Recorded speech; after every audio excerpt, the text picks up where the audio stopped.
नमस्कार, मैं हूं आपके साथ आस्था कौशिक। खबरों की शुरुआत करते हैं। बुलंदशहर में एक निर्माणाधीन मंदिर का स्ट्रक्चर गिरने का वीडियो सामने आया। मामला अनूप शहर के आहार गेट का है और जहां निर्माणाधीन मंदिर के पीछे बाउंड्री वॉल का काम चल रहा था। इसे लेकर मंदिर के पीछे की जमीन खोदी गई थी। लापरवाही के चलते निर्माणाधीन मंदिर का स्ट्रक्चर गिर पड़ा। बुलंदशहर की तस्वीरें, जहां एक मंदिर बन रहा था और वो इमारत गिर पड़ी। मजदूरों की लापरवाही से ये स्ट्रक्चर गिर गया। गनीमत रही किसी की जान नहीं गई। मंदिर के पीछे ज़मीन खोदी गई थी, वहीं ये दूसरा मंदिर बन रहा था और उसका स्ट्रक्चर धराशायी हो गया। बताया जा रहा है कि मजदूरों की लापरवाही के चलते स्ट्रक्चर गिरा है।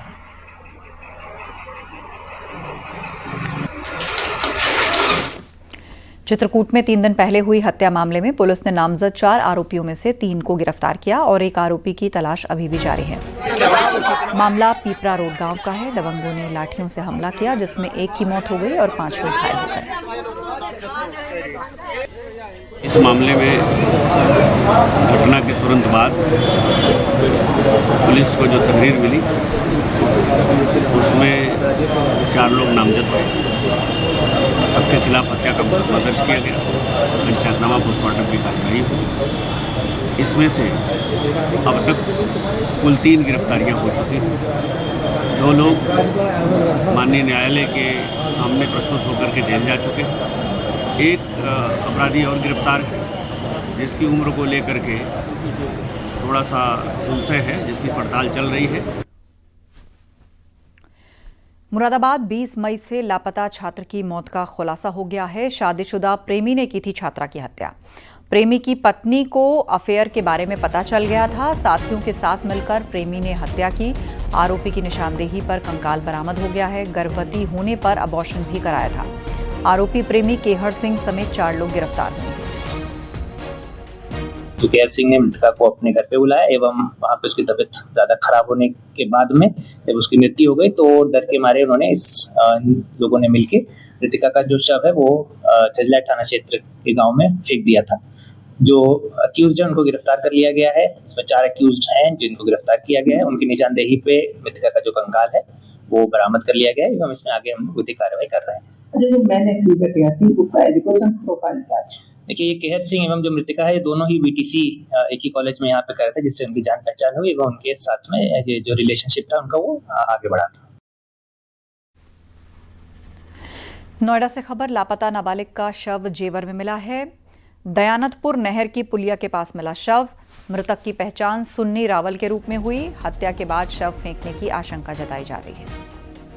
तो नहर के पास पुलिया से ये शव बरामद हुआ। हत्या करके फेंकने की आशंका है। दिनांक 13 जून 2025 को थाना जेवर क्षेत्र के अंतर्गत नहर के पास एक अज्ञात शव के मिलने की सूचना प्राप्त हुई। जब इसमें आगे तफ्तीश की गई तो मालूम चला कि व्यक्ति का नाम सनी रावल है और वो सूरजपुर का निवासी है। इस संदर्भ में थाना सूरजपुर में एक मुकदमा भी पंजीकृत था। पुलिस ने तत्काल कार्रवाई करते हुए 3 संदिग्ध बाल अपचारियों को अभिरक्षा में लिया हुआ है।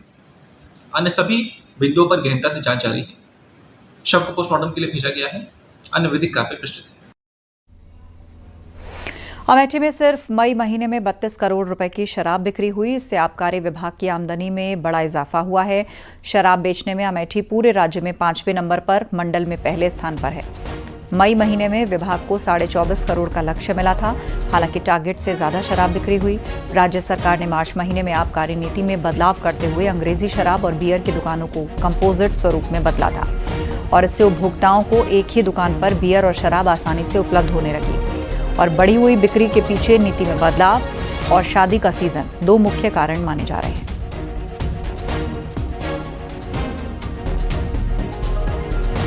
सोनभद्र में तस्करी के लिए ले जाए जा रहे 34 गौवंश को गांव वालों ने बचा लिया। 3 तस्करों को पकड़कर पुलिस के हवाले किया। मामला ग्राम गोहड़ा का है। जंगल में सामूहिक गौवंश की मौजूदगी का अंदेशा हुआ, जिसके बाद ग्रामीणों ने जंगल में जब गौवंश को रोककर उनके साथ मौजूद व्यक्तियों से जानकारी लेनी चाहिए तो जवाब सही नहीं मिला। ग्राम प्रधान ने पुलिस को सूचना दी। तस्करों को गिरफ्तार कर बरामद सभी 34 गोवंश को ग्राम प्रधान के आवास परिसर में अस्थायी रूप से सुरक्षित रखा गया। आज दिनांक 14/6 को थाना दुद्दी क्षेत्र में 35 रास गोवंशीय पशुओं को बद के लिए तस्करी करके ले जाते हुए 3 नफर पशु तस्करों को गिरफ्तार किया गया है और इनके कब्जे से इन 35 रास गोवंशी पशुओं को बरामद किया गया है। सुसंगत धाराओं में मुकदमा पंजीकृत किया जा रहा है और आगे की विवेचनात्मक कार्रवाई जारी। लालू यादव के बड़े बेटे और पूर्व आरजेडी नेता तेज प्रताप यादव के काशी विश्वनाथ मंदिर में रील बनाने पर मंदिर प्रशासन सख्त रुख अपना रहा है। मंदिर प्रशासन अब दोषियों के खिलाफ कार्रवाई की बात कह रहा है। गर्भगृह मंदिर परिसर के भीतर मोबाइल कैमरा ले जाने पर रोक है। ड्यूटी पर मौजूद सुरक्षा एजेंसी के ऊपर जांच करने के निर्देश दिए गए हैं। आपको बता दें कि 2 दिन पहले आरजेडी से निष्कासित लालू यादव के बेटे तेज प्रताप यादव बनारस आए थे। काशी विश्वनाथ मंदिर परिसर के प्रतिबंधित क्षेत्र के अंदर रील बनाई गई थी। श्री काशी विश्वनाथ धाम में दर्शन के दौरान रील बनाने का एक वीडियो जो संज्ञान में आया है, विभिन्न समाचार माध्यमों से, सोशल मीडिया से इस पर लोग आपत्ति दर्ज कर रहे हैं। यह सोशल मीडिया के माध्यम से ही मंदिर प्रशासन के भी संज्ञान में आया। इस संबंध में मंदिर प्रशासन श्रद्धालुओं की सुरक्षा के लिए, श्रद्धालुओं की सुविधा के लिए, श्रद्धालुओं के सुलभ दर्शन के लिए निरंतर प्रयत्नशील रहता है। सुरक्षा का दायित्व तो मंदिर प्रशासन, सीआरपीएफ, पुलिस एवं अन्य सुरक्षा एजेंसी के साथ मिलकर पूरा करता है।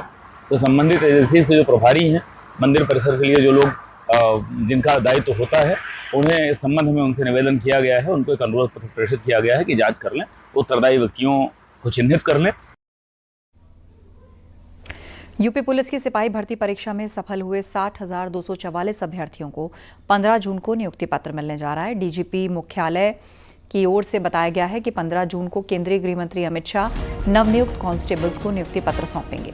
कार्यक्रम में सीएम योगी भी मौजूद होंगे। लखनऊ के डिफेंस एक्सपो ग्राउंड में कार्यक्रम होगा। दरअसल यूपी पुलिस में 60,244 कांस्टेबल पद पर सीधी भर्ती हुई थी। इसमें 12,048 महिलाएं कांस्टेबल पद पर चयनित हुए हैं। पुलिस प्रशासन के सहयोग से प्रदेश के 67 जनपदों में 1174 केंद्रों पर परीक्षा की गई थी।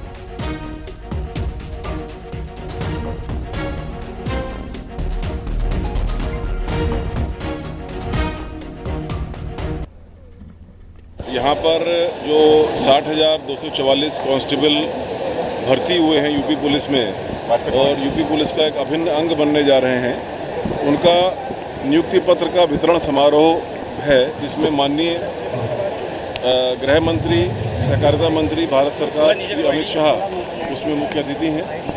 माननीय मुख्यमंत्री उत्तर प्रदेश योगी आदित्यनाथ जी, उनकी गरिमामयी उपस्थिति में ये कार्यक्रम संपन्न होगा। तो आरोप विपक्ष की तरफ से लगाए जाते हैं कि सरकार नौकरी नहीं दे रही है, तो इस नाते माननीय गृह मंत्री जी आ रहे हैं और अपने हाथों से और लोगों को नियुक्ति पत्र देंगे, तो ये अच्छा कदम है।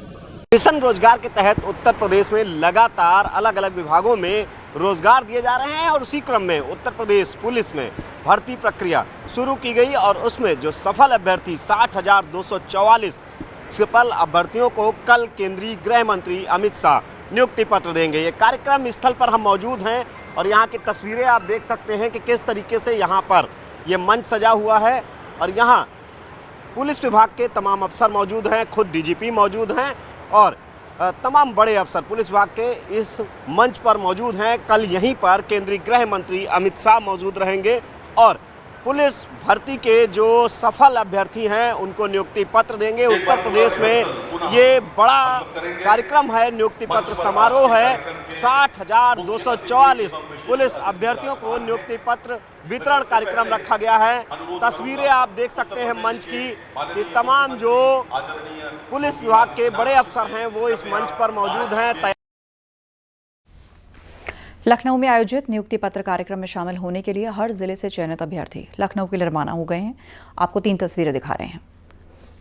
बागपत से चयनित सभी 1250 के करीब लोग लखनऊ के लिए रवाना हो गए।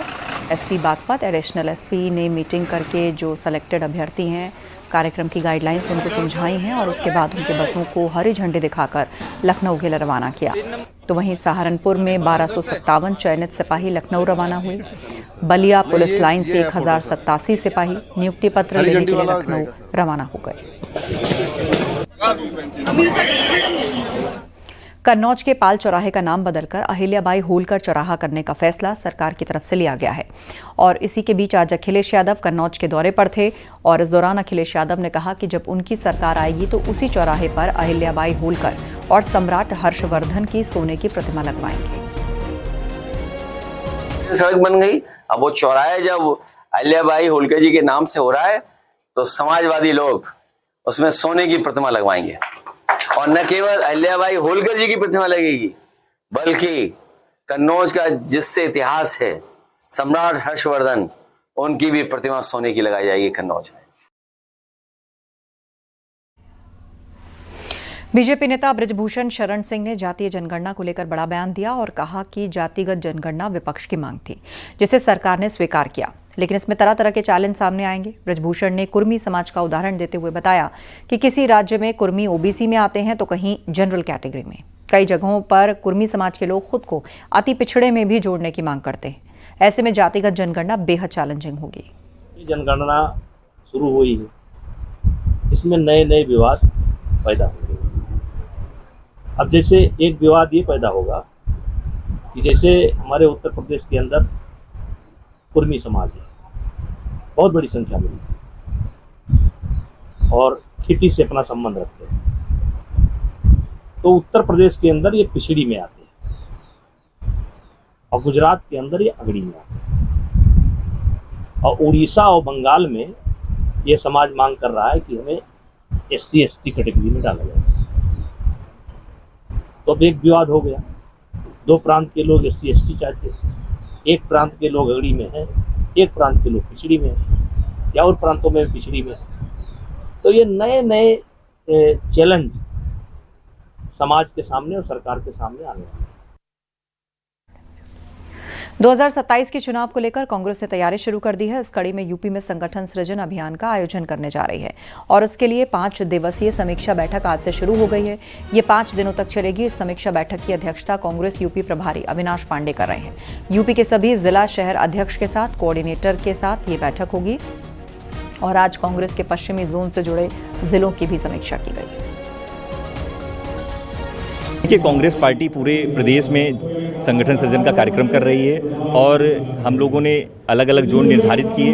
जो हम लोगों ने अब तक संगठन सृजन के तहत जो हम लोगों को कार्यक्रम मिले थे, उस कार्यक्रम की समीक्षा हो रही है। हमारे प्रदेश प्रभारी माननीय अविनाश पांडे जी हैं, अराना मिश्रा जी हैं जो CLP लीडर हैं, उन लोगों के साथ साथ हमारे और भी पदाधिकारी हैं जिनको जिला संयोजक बना करके जिला का प्रभारी बनाया गया था। वो कहीं ना कहीं समीक्षा रिपोर्ट में अपनी बात रखेंगे कि जो भी कार्यक्रम अब तक हुए हैं वो किस तरह से हो रहे हैं। झांसी पहुंचकर बिजनौर सांसद चंद्रशेखर आजाद प्रबुद्ध वर्ग सम्मेलन में शामिल हुए। उत्तर प्रदेश में 6वें प्रबुद्ध वर्ग सम्मेलन में शामिल होने के दौरान सांसद चंद्रशेखर ने कहा कि आगामी पंचायत चुनाव में उनकी पार्टी उत्तर प्रदेश में बड़े पैमाने पर चुनाव लड़ेगी।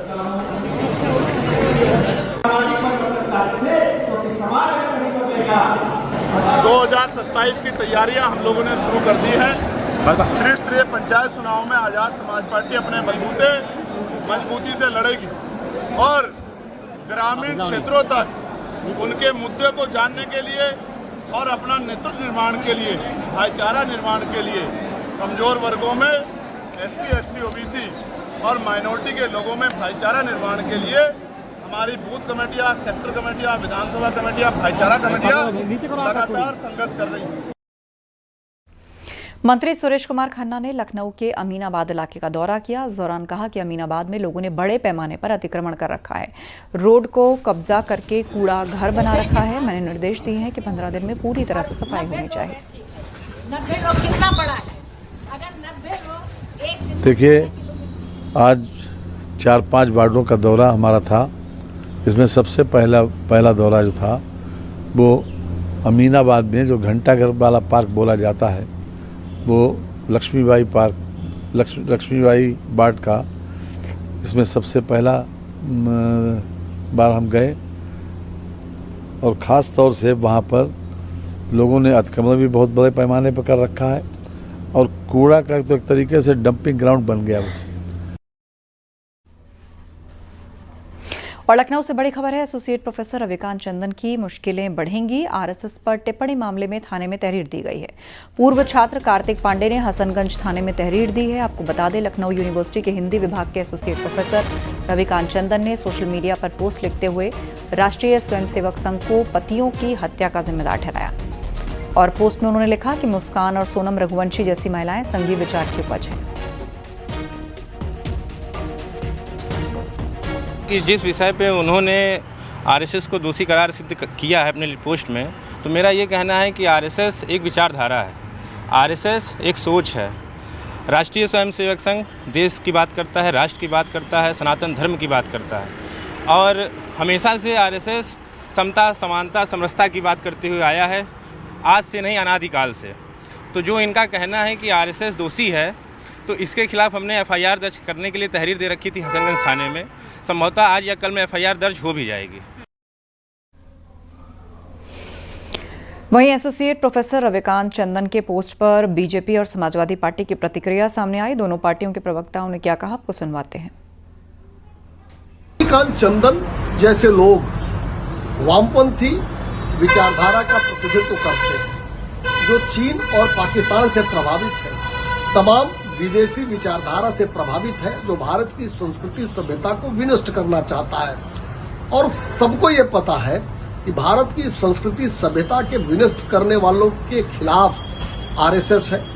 आरएसएस लगातार भारत की सांस्कृतिक एकता के लिए काम करता है। देखिए, ये एक मेरे ख्याल से निराधार बात है। मैं इस बात से सहमति नहीं रखता हूँ, पार्टी भी इस बात से सहमति नहीं रखती है। लेकिन इतना हमें मालूम है कि कोई भी ऐसी मानसिकता का व्यक्ति हो सकता है और किसी के भी घर में हो सकता है। बहुत सारे अच्छे परिवारों में बड़े गलत लोग होते हैं और बहुत सारे गलत परिवारों में बहुत अच्छे अच्छे लोग भी होते हैं। ऐसा मैं उदाहरण के साथ कह सकता हूँ कि हमारे तमाम सारे पुराणों में तमाम सारी कहानियाँ दर्ज हैं। कैलाश मानसरोवर की यात्रा पर जाने वाले यूपी के लोगों को योगी सरकार की ओर से 1 लाख रुपए दिए जाएंगे और उसके लिए आवेदन होगा और फिर धर्मार्थ निदेशालय के निरीक्षण के बाद उनके खाते में 1 लाख रुपए भेजे जाएंगे। आपको रिपोर्ट दिखाते हैं।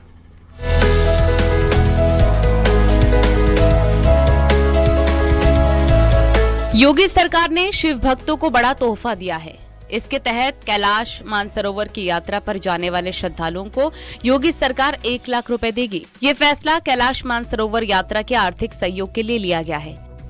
इसके लिए श्रद्धालुओं को www.updharmarthkarya.in पर आवेदन करना होगा। धर्मार्थ निदेशालय के परीक्षण के बाद पात्र यात्रियों के बैंक में 1 लाख रुपए भेजे जाएंगे।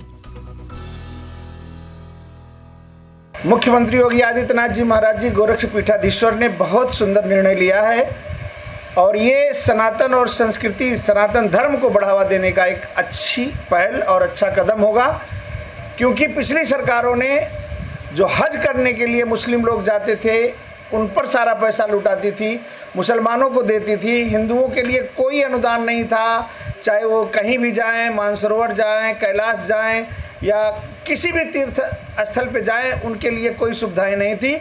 ये हमारे सनातन धर्म को मानने वाले लोगों के लिए ये बहुत अच्छी पहल है। यह जो निर्णय कैलाश मानसरोवर जाने वालों के लिए लिया गया है, ये सराहनीय, स्वागत योग्य है और इसके दूरगामी परिणाम भी सामने आएंगे। जाने वालों में बहुत लोग ऐसे हैं जो जाने की लालसा से रखते हैं, लेकिन उनके पास अर्थ की व्यवस्था नहीं है, तो अर्थ बिना सब व्यर्थ है। सरकार उसकी व्यवस्था कर रही है। सरकार को आपके चैनल के माध्यम से हार्दिक बधाई और अभिनंदन है। कैलाश मानसरोवर की यात्रा पर जाने वाली यूपी के लोगों को योगी सरकार की ओर से 1 लाख रुपए दिए जाएंगे। साथ ही भारत सरकार द्वारा आयोजित की जाने वाली कैलाश मानसरोवर यात्रा में शामिल होने वाले यात्रियों के अलावा अपने व्यक्तिगत स्रोतों से और प्राइवेट ट्रैवल एजेंसी के माध्यम से यात्रा पूरी करने वाले यात्रियों को भी अनुदान दिया जाएगा। इसके लिए यात्रा पूरी करने वाले यात्रियों को धर्मार्थ कार्य विभाग की वेबसाइट पर 90 दिन के भीतर आवेदन करना होगा। Bureau report, news 18 Uttar Pradesh Uttarakhand.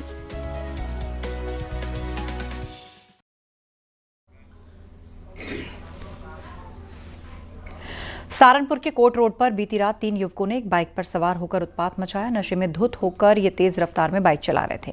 राह चलते लोगों पर हाथ से प्रहार कर रहे थे और आप वीडियो में देख भी रहे हैं कि वो बाइक पर संतुलन खो रहे थे और तेज़ आवाज़ में चिल्ला रहे थे। सड़क पर आने जाने वाले वाहनों को डरा रहे थे। महिलाओं के साथ आपत्तिजनक व्यवहार भी इन्होंने किया। उन्हें देखकर अश्लील इशारे किए। ये वीडियो सोशल मीडिया पर वायरल है। स्थानीय नागरिकों और महिला संगठनों ने अब पुलिस से कार्रवाई की मांग की है।